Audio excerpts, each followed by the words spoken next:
Hello, Florida. This is Joe Mullins of the Live Workshop Play Show. And what an amazing weekend in the greatest state and the greatest country in the world. Florida is the biggest example for all 49 states how to live, work, shop, and play the American way. With me today, I've got an amazing guest.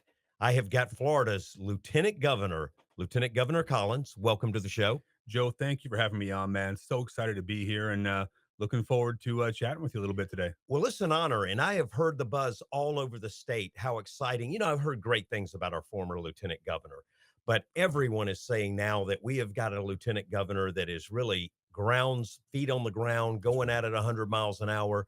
You've been in areas like Jacksonville, which we air in there. You've been all over Jacksonville talking and working with people up there, talking to local businesses.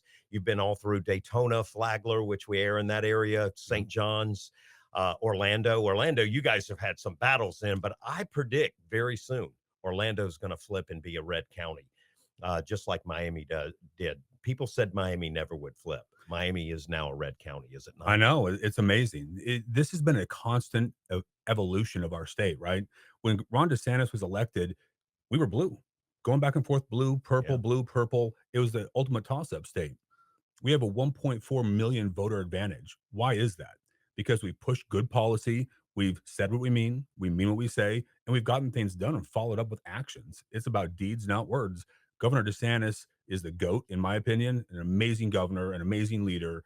He's straightforward, follows up, and gives you task, condition, standard. But that's how you do it. They said Miami-Dade wouldn't flip. They said Hillsborough couldn't flip. Both did. They both are. And here we are in our studios in Tampa, and you see the benefits of a conservative community. I've had people all through here come on the show after the storm saying how much better the government is in Yeah. helping them with FEMA and helping go through things. This is so important for a town like Tampa, Sarasota, where we air as well. Yeah. Sarasota being so important. So the listeners really, they love what's happening. But let's introduce them to Lieutenant Governor Collins. Let's talk a little bit. Let's hear some of your background and what got you into this. Well, you got it, Joe. I appreciate it. So, I was adopted by my grandparents. I was born to a 16-year-old kid who just wasn't ready to be an adult. They gave me the opportunity. So, when we talk about being pro life and making a difference, I believe it's pro life all the way through. My family gave me an opportunity because they adopted me and brought me in. It's incredibly important to me to also talk about that. I joined the military after a couple of years in college. I joined to become an intelligence analyst. Now, I thought I was going to be James Bond. That was not actually the case. I lived in a building with no windows, buried deep in the ground. Eventually, I kept volunteering. It led me to airborne school in 9/11. So I was actually loaded up in a plane, getting ready to jump for the second time out of an airplane when the towers were hit. I found out about 8 hours after the fact what had gone down when we finally got back to the barracks. And my wife, we had just gotten married, was living in D.C. We knew we were going from a world of peace to a world at war. It wasn't if, it was when that we're going to be in that two-way fighting range. None of us thought it was going to be 2 decades of our lives. None of us. But I kept volunteering. Eventually, I got to become a Green Beret. Spent 18 of my 23 years actually as a Green Beret. Good Lord, I feel old, man. Wow, just saying the numbers sometimes, right? It was amazing. Got to have a few opportunities. I got shot, which is pretty overrated. I did surgery on myself in Afghanistan. Wow. I got hit by a mortar, broke my back, ended up leading to the loss of my left leg, which I requalified as a Green Beret after losing my leg, served about 5 additional years. And then I got in the nonprofit sector where we've fed millions of people with Operation Barbecue Relief around the state after natural disasters, to include, I think, 1.65 million after Helene and Milton over the last hurricanes here. And then I got into politics where I was a state senator in Hillsborough County. And then over the last 50 some days, Governor DeSantis gave me this amazing opportunity to serve our entire state as the 21st lieutenant governor in the state of Florida. And for a kid who grew up in a trailer, adopted by my grandparents, only in America is a story like mine possible. Frankly, it sounds like a bad Hallmark movie, but it's all fact. And man, I wouldn't trade a single thing that I've been through because it got me here today. And we got to make things better than we got it, right? Your story reminds me so much of one of our great governors and our current senator, Senator Scott. That's right. You hear about these, and he continually goes around and says, "This is the American dream. You don't fall down. you get back up. That's right. You don't fall down and stay down. You get back up and you keep going and keep moving. You've gone through a lot. I've got a curious question I'd love to ask you. I met you. You never can tell this. I know you personally. You Mhm. never can tell this stuff had happened. This is the first time I've heard these things. How do you keep that in such a positive manner to go through that when most people would go through a quarter of that and their attitude and their mental health would be horrible? I think it's perspective. When I was in Walter Reed, and frankly, I felt sorry for myself when I lost my leg a little bit, right? I had a hurt feelings report to go file and put it in there at the docs. And I saw people with no legs and no arms moving themselves around, still putting a smile on their face. I saw families that were going through just incredible, incredible hardship. I buried friends. When I think about hard times in combat, I think about having to call someone who I knew, the wife and the kids, and tell them that, yeah, I am incredibly sorry. Your husband, so and so isn't coming home. Those are hard times. Those are the things that define us. Uh, Getting shot, getting blown up, man, those are opportunities to prove people wrong. Believe me, people told me I couldn't be a Green Beret with one leg. We proved them wrong. People told me I couldn't run marathons, so I ran 20 plus. People said I couldn't run a bike across America, so I did that when we launched our nonprofit. People said you couldn't jump into politics without experience. We did that too. Tell us what we can't do, and we'll show you what we can. That is the American spirit. That's what made us who we are. We're a whole nation of people from other walks of life, all corners. I love this and I love the mental part of responding to this. I'll be honest, when I first met you, I had no clue you had an issue in the military where you lost a leg. I had no clue. Never seen you use it, never seen you talk about it. I see guys walk around with their prosthetic legs and they're sporting them and they're showing them. You go on like it's nothing there and Well, it's not happened. I was shocked when I heard it. I said, I must have heard that wrong because I've never seen you make an excuse or say anything about why you couldn't do something because of something that happened to you. That's amazing to keep that positive. Joe, thank you. I appreciate it. I get to be the lieutenant governor of Florida. I was blessed to be a Green Beret and serve among, frankly, people who I still look up to, people who I admire. Many of the very best of those that we unfortunately had to bury. And I, but more than anything else, man, I'm a dad and a husband, and I have two boys at home. They're 13 and 10, and what I do matters because I have to set a model. I have to lead from the front, and I'm a husband. My wife is a 20-year veteran. She was a counterintelligence agent. She actually gave up her career as a senior counterintel agent, all of U.S. Army Special Operations, because I didn't know if I was going to wake up with a knee, no knee, what was going to happen, or if I even have a chance to requalify. So she She's an retired. amazing woman too. She I've met is. her and the positive. You always they say behind a great man is an amazing woman. That's right. You really amplified that story. You do realize you never could be a liberal Democrat Yeah. because they would be screaming victim. They would be going, "I'm a victim to this. I'm a victim to that." Your whole mentality is what being a conservative American is all about. Look, I grew up on social welfare, right? I grew up on commodity cheese. I know where it comes from, and I know the trappings of it. I am liberal kryptonite, frankly, I think, and it comes to that because our story is the same. We all come from meager beginnings, but it's what you do with where you're at that matters. The government doesn't owe us solutions. They shouldn't give us solutions. They give us the opportunity that we earn and we fight for each and every day. It's the merit of our strength that puts us forward. And then Government's always, in my opinion, when I was a county commissioner, chairman of the commission, I always said, government's like an HOA. It really hmm, should be dealing with the common area things, the common thing, but it should never be telling you individually how to live, how to do things personally, how that's to right. function, it shouldn't be funding you. That's right. You should be funding it. And you guys have really shown the state. I know this while y'all have been in office, as I was a county commissioner, I went in the first time you were in, Governor DeSantis was in. It was a lot easier defending conservative values with a state leadership like you guys That's above right. us, because whenever anyone would get mad, they'd look up and going, I'm going to call for our governor to remove you. I said, and I'd hear a day later, Governor DeSantis mentioning the same thing I was talking about. And I said, go ahead and call him. Go ahead. Yeah, here's his number. Yeah, we all stand together. This is the way. And it's the same thing with the property taxes. I just saw something. I saw something that really blew me away. And I got to ask you about this. Did this really happen? It was in Jacksonville. It was at the airport and it was a hologram of the mayor. and the governor did a press conference by it. It was a $75,000 hologram. Yeah. Um, it was paid by the taxpayers' money, which I think 90% of I don't care if you're liberal or if you're Democrat, Republican, you don't want to see your hard-earned money go for stuff that's silly like that. The governor did a press conference talking about the property tax and how it's being used for stuff like that, and this could be avoided. Yeah. Tell me about that. Yeah. So Doge or FAFO here in Florida, as we call it, right? Yeah. Apparently, that's a real thing. That's what's going on in Jacksonville. Deegan is has her little thing out there in her hologram and is trying to communicate to the community from that. It's garbage. We got to stop wasting money on this. We got to remind the government that it's not their money, it is the taxpayers' money, and they are entrusted to use that the correct way. We have an addiction not only to spending, many of these municipalities have an addiction to increasing spending, to increase their spending even more as they go on, right? It's ridiculous. I'm so proud of what we're doing as a state to kind of call people out, hold that accountable. But if we're going to have property tax reform, it's going to come because we are calling out the nonsense.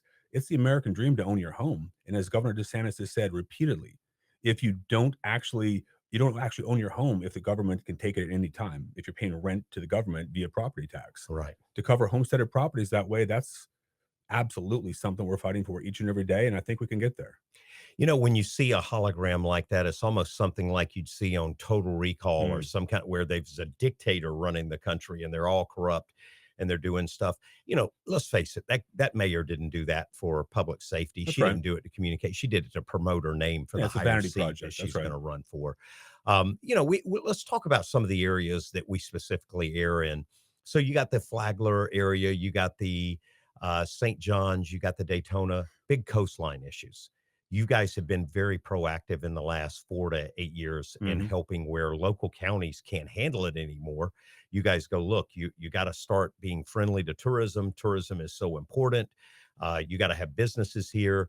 You got to stop all this crazy regulation. It's the same thing I said as a commissioner, but when I left, they went right back to that crazy Yeah. regulation and they started saying we need to get a moratorium. And I'm going, guys, I've already told you about a moratorium. You're going to stop a source of income. You better make sure you have another source behind it ready. They go, well, we got the property taxes. Hmm. And I go, that is ridiculous that you're putting this burden on the property taxes.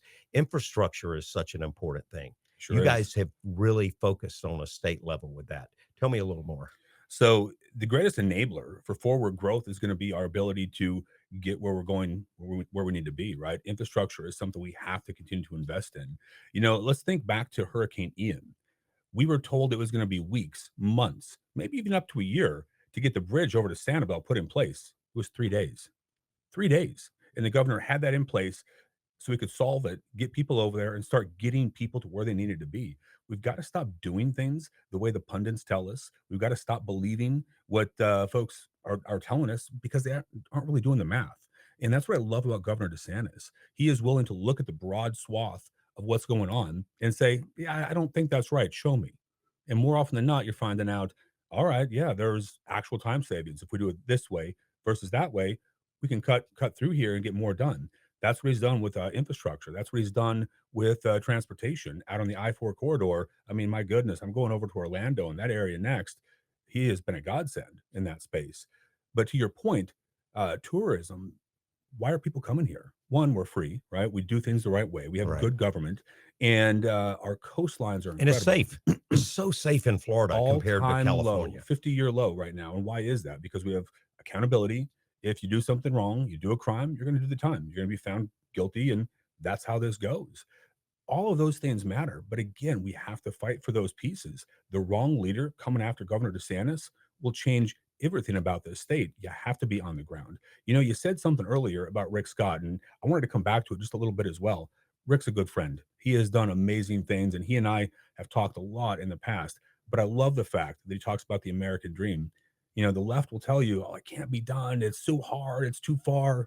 Guys, the American dream's alive and well. The fact that I am upright and walking is the American dream. The fact that Rick Scott has come from poverty, starting his own business right there with his family, to generationally wealthy, former governor, a senator in these United States is incredible. He was an enlisted man in the Navy as well. that American dream is real. It's not about race, creed, color, gender. It's mindset.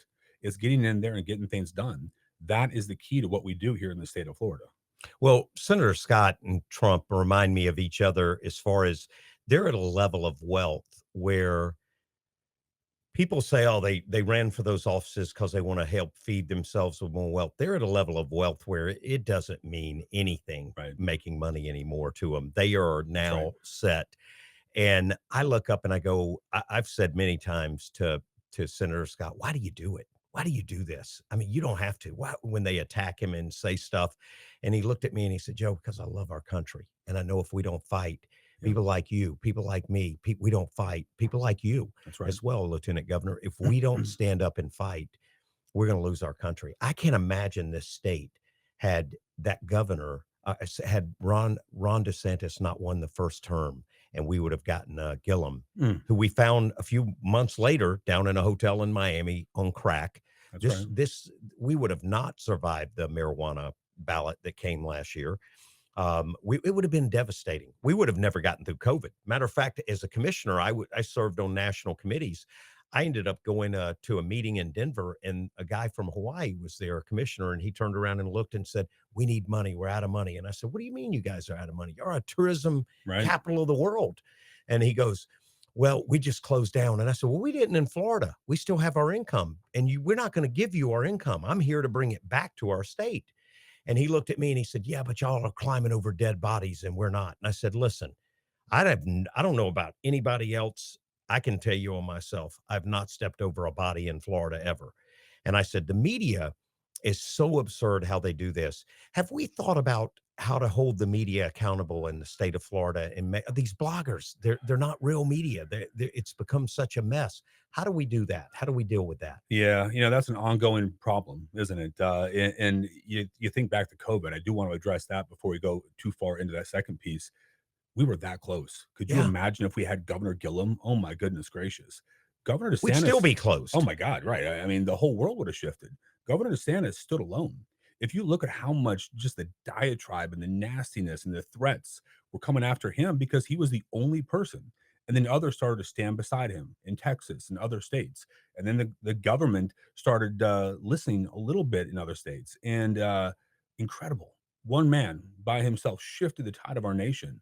I mean, this whole country could have gone, it'd be Europe with Gillum. Everywhere I traveled, I I heard you mean, got the oh my greatest god. governor in America, That's why and he's we called wanted your America's governor, governor. right? Yeah. Absolutely incredible. But, man, so, so close. Horrifying if that hadn't happened.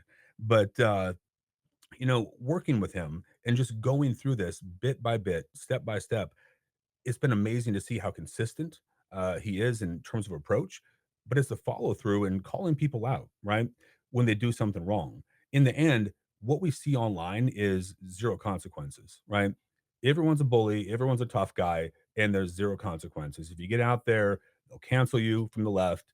The right will, we even have guys who kind of do the same thing if you're counterculture or you want to stand against it, right? It happens on both sides of this a little bit, far worse than the left. But you're right. We've got to have accountability. We've tried a few bills. I mean, you've seen them the last couple of years. How can we have accountability in media? How can we hold people accountable? Can they get sued? I don't know where it's going to end up. I've heard that there's a couple of things going on right now, but I would actually welcome solutions, welcome ideas, Well, welcome you got concepts a to come lot of in. politicians love to use the media to attack their opponent.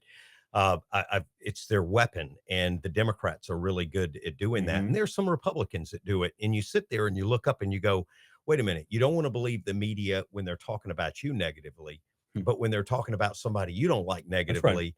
I said, "This is almost seems like far left liberal propaganda," and it is. But Governor DeSantis has really stood up strong to that. The administration has, He you has guys have, y'all gone through it. Y'all been called all kind of things. every day. So, it would be great to see that because as a public, I know, when you and I were growing up, we had a thing called the National Enquirer, I remember. and whatever the other one was, I can't even remember, Star Magazine Yeah, or yeah. something. And we all laughed because we'd look at it and read the headlines, alien mutated with Robert Redford and had Yeah. a child.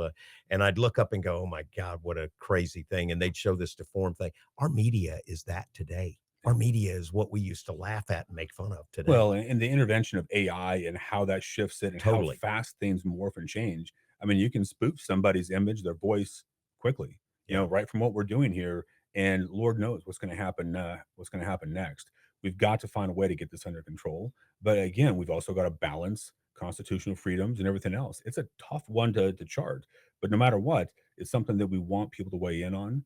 And I'll say this: as conservatives, we need to walk and talk the same thing, right?